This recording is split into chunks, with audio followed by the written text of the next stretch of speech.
Oprah and the Obamas are some of her biggest fans, and now best-selling author Tayari Jones is bringing the conversation over her new historical novel, Kin, right here to Dallas. And before her event tomorrow at the DMA, she's here to take us inside the pages. Good morning to you.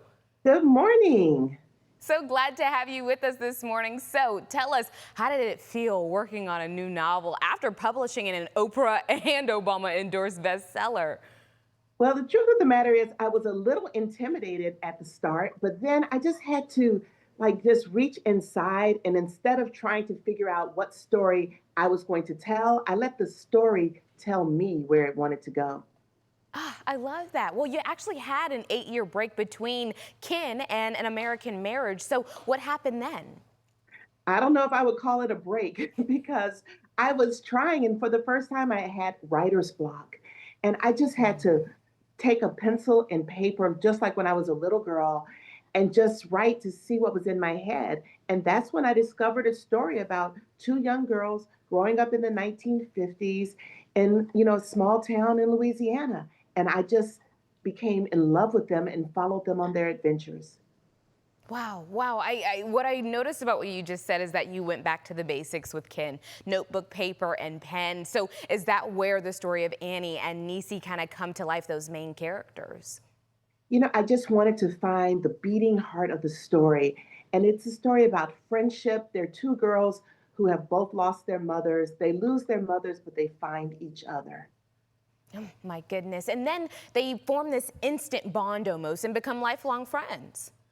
From cradle to grave. I mean, even though, their lives take them in different directions, Nisi goes off to Atlanta where she, pursues her education and marriage. And Annie is off in Memphis working in a bar looking for her long lost mother.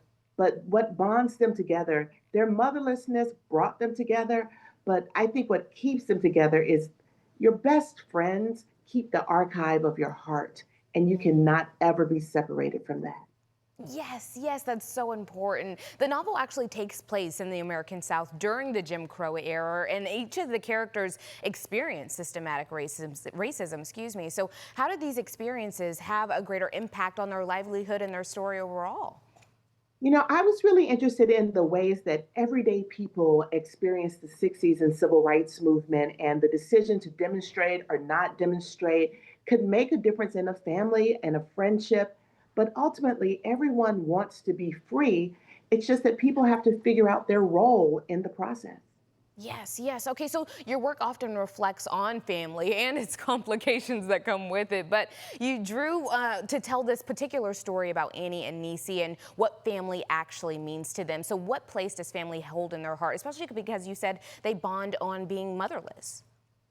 There's biological family and there's chosen family. But the thing about chosen family is that other people can love you, other people can fill in the hole that may be left, like when the mother leaves, but you have to let them in. And I think that's what both of these women learned is that love is available to us. We just have to be available to it. You know what? And I think that's a really good lesson for a lot of us because we find ourselves in situations that we want to be open, but we're constantly closed off. And then we wonder why things and opportunities aren't finding us. So that's actually a very good lesson for all of us to learn. Can I ask you the title of the book? Did you figure that out before or after you started writing in that notebook? When I wrote the last word of the novel, I said to myself, what is important here? What is it? And I thought about the term next of kin. And I thought, yes, just kin, period. Forget next of. There's no first of kin. There's no last of kin. There is only kinship. Yes. Overall, how does this story, because you are the author, and like you said, you went through that block, so to finally get it out on paper and ready for everyone to ingest, how does that make you feel?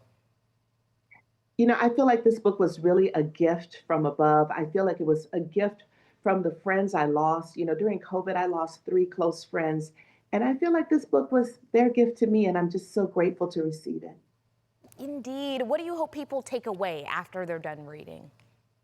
I think people should walk away with like a renewed feeling for appreciation for all the bonds we make and look at what your friendships have endured.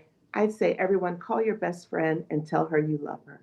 Yes, take a second, be intentional, and lean into those around you. Thank you so much for joining us this morning. It is an honor to talk to someone who has the Obamas as a fan of them. So wonderful to talk to you this morning.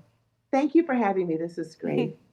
And as we mentioned, you guys, Tayari brings the Ken conversation to the DMA tomorrow night. In-person tickets for the Arts and Letters live event. You guys are already sold out, but that's totally okay because live stream tickets, they are still available. All you have to do is go to dma.org or Jones.com for more information. We'll be right back.